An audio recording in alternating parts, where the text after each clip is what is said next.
Pinamalas ng 2nd Cagayan Provincial Mobile Force Company ang kanilang malasakit at dedikasyon sa komunidad sa pamamagitan ng matagumpay na implementasyon ng project models sa Barangay Kapanikyan, Alakapan, Cagayan nito lamang ika-29 ng Nobyembre taong kasalukuyan.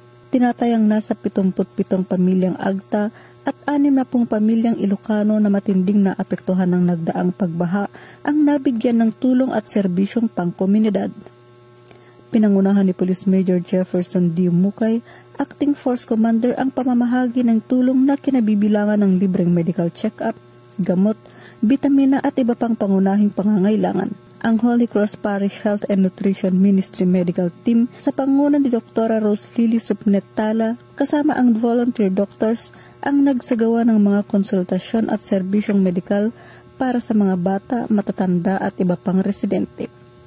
Bilang karagdagang suporta, namahagi ang 2nd Cagayan PMFC ng kaldero at kaserola para sa bawat pamilyang Agta, gayon din ng relief goods, bigas at 100 gift packs para sa mga bata na may kasamang papremyo at candies. Naging masigla rin ang programa dahil sa isinagawang feeding activity para sa lahat ng dumalo at libreng gupit mula sa kapulisan at kasundaluhan.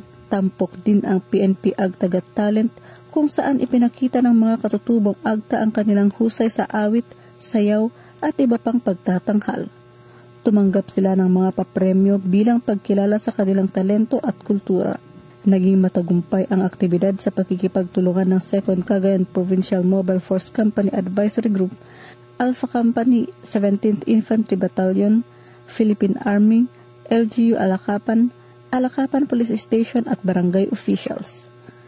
Ayon kay Police Major Mukay, mananatiling katuwang ng komunidad ang 2nd Cagayan PMFC sa paghahatid ng mga programang nagbibigay pag-asa at ginhawa, lalo na sa panahon ng sakuna. Patunay ito na saan man may nangangailangan, naroon ang serbisyong mabilis, tapat at tunay na nararamdaman. Mula dito sa Lambak ng Cagayan, ako ang inyong PNN correspondent, Patroluman Balyada, alagad ng batas, tagataguyod ng Balitang Pulis.